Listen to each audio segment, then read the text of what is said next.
sort of like a ship turning away from being against the current to turning into the current. And so these particles are starting to increase. These higher dimensional particles that we're trying to capture in the tube, they're beginning to increase now. We're actually moving into like a headwaters of this force, and it's attenuating. The antenna is attenuating towards it, and this is one of the reasons why there's been this awakening going on, and we will drift out of it again. So the golden age is caused by these forces causing us to suddenly wake up. And we wake up and we realize, oh my God, alchemy means this, and oh my God, this means that, and oh my God, this, that. And we're the Illuminati, and you can control time, and dimethyltryptamine, and Sophia, and everything comes available all at once, and there's this absolute crystallized awakening that happens to the entire human race all at the same moment via the internet. Thank you. Sandra, you have a question for Jay? Yes, Jay. The question I have, which came from MKB, is it appears that there's a lot of waking up still left for people to do. And the question is, are we partially in the column of energy from the center of the universe? And as quickly as things are happening now, do you still feel that it's going to still take till December of 2012, or as Kalaman says, maybe as early as October of 2011? Well, it's the center of the galaxy, not the universe. But I like Kalaman, and he's a great guy and everything. But I don't see his work holding up to scrutiny. So, it's an intuitive kind of thing, and it's interesting. It seems sort of like it's based a little bit on Terence McKenna's work. I can't really get anything concrete out of Kalaman, so if it's intuitive, then it's interesting and we can watch it. However, I really do look at the Kali Yuga as going on a lot further. I think what's going to happen is that there's going to be a small part of the human race that's going to wake up, and the rest of the human race is going to continue to degrade, unfortunately. And I don't think there's any saving them. I think that the poisoning of their minds is so complete that they can't even be shown the truth, and so there's no point wasting your energy or time with them. I hate to sound callous, but at this point in time, it's better for us to create small groups that are working on our own alchemy and are talking to each other so that each one of us can reach a perfection in our work by talking to each other, which is something that's never happened before. Thank you, Jay. I had a quick question as well. What do you think of the recent shock revelations about George Lucas talking for 15 minutes to Seth Rogen and Steven Spielberg about 2012 and the end of the world as we know it, and him preparing for it? Do you think many of the elite actors in Hollywood know of this coming cataclysm and have prepared for it?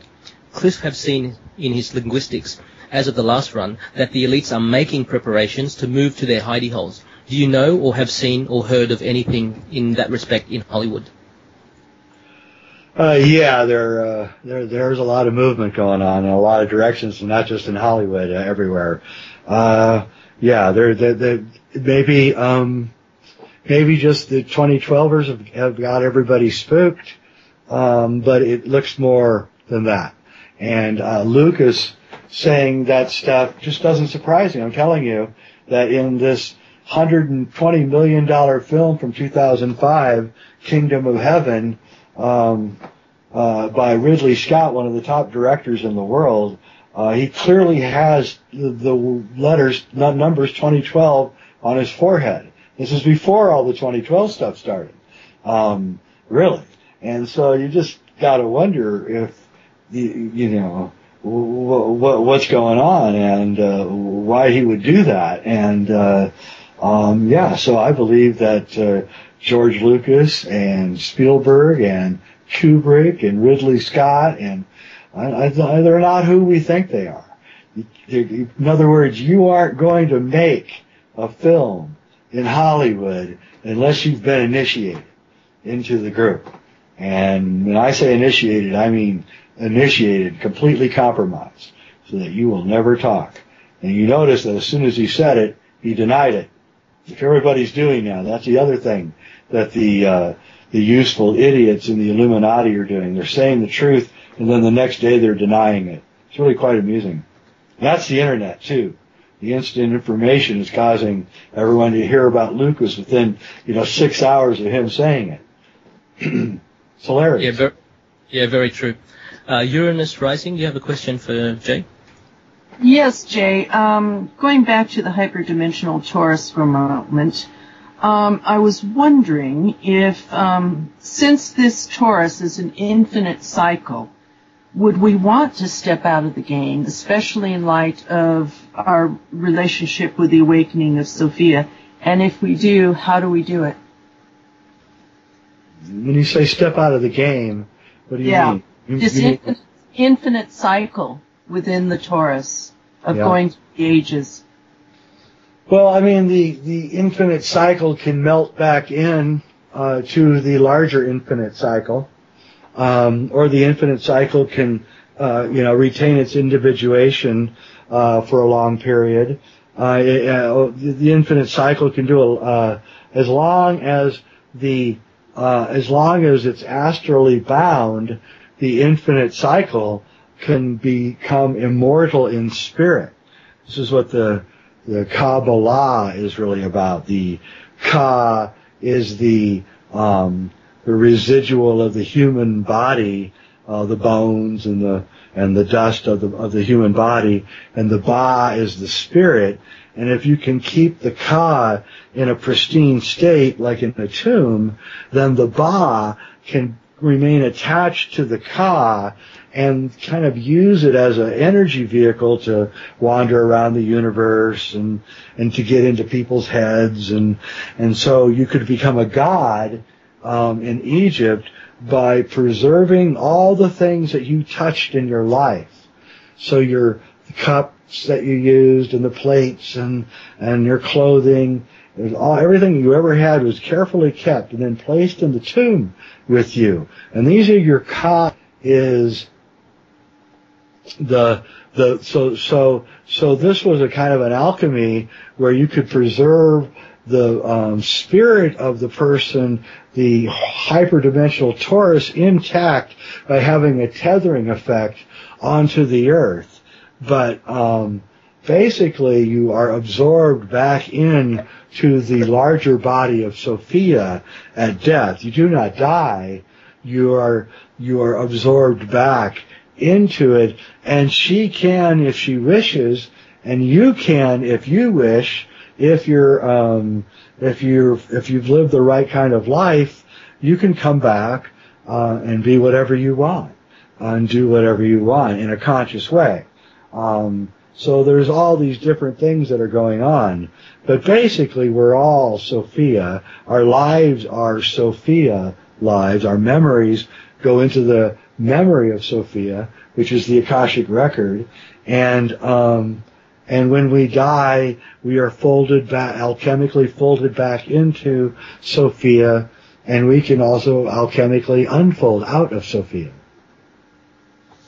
Thank you, Jay. Sandra, you have a question for Jay. Yeah, Jay, previously you gave a fabulous explanation of the torus, and we want to thank you, and a lot of people have gotten a lot of understanding of that explanation and how we're all connected with it. What we're wondering is there any place that you know of where we could print out a copy of the diagram of the torus that you used to explain so many different aspects of the torus? The ages, the aging, the spiral of time? Yeah, that's a great question. That is that computer graphic, and it is the centerpiece of my new film, The Alchemy Code. And I spent a lot of money on this, creating this art, and you will this movie will be done very soon here, and it will be the perfect exposition for exactly what you're saying. And there's no way that you can actually describe the Taurus with words. You can only get close, but you can describe the Taurus with computer graphics. And I have an awesome set of computer animations which you can show your friends, and they can finally get it. And let me tell you, that is the illumination. Once you finally get the Taurus, and that you're sitting in the middle of a donut-shaped field, and that you can make that field as big or as small as you want. When you get into an elevator, you shrink it down to the layer of your skin. When you're in a cubicle at work, you're the same thing. When you're eating McDonald's hamburgers, you're shrinking it down to the layer of your skin. When you're out in a forest in a mist, you can blow it up big and huge, and it can get gigantic, the size of cities. And once you understand the dynamics around it, then the rest of it begins to make sense, and you understand alchemy, and you understand the power of nature, and the rest. Great, thank you, Jay. Uranus, you've got a question as well? Yes, I loved it when you said, forget trying to make people aware, try to make the aware more aware. They will be the ones who define this reality. So to sum up, what would you suggest to aware people to assist them becoming more aware? And what about those aware beings that are not presently manifest on the planet? Well, the ones that aren't manifest, that we have to create and leave behind things that they can look and observe and figure out what's going on. So it becomes important at a certain point in your awareness to leave something behind. You have to.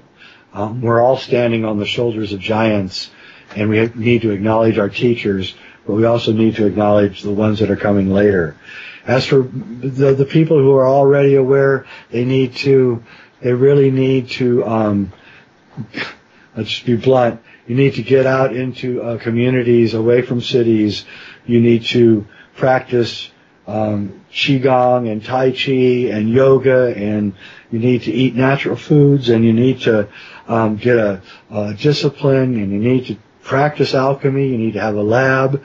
You need to cook your alchemy. You need to cook your dew or whatever you choose to. You need to live as close to nature as possible. You need to have love and community and song and dance, and go back to ritual and the things that keep us and make us human, and forget the archons and their world, and they will go away. Maybe they have gone away, and we're just naturally going to drift back to this. But just in case, let's force it. And I really mean that. I mean, we have to force it. We can't. We have to become leaders. We have to say, this is the way we're going to go, and just by virtue of that, they'll follow. You'll see. They'll always follow. All they do is follow. So all we have to do is lead, and they'll follow. Thanks, Jay. That's beautiful.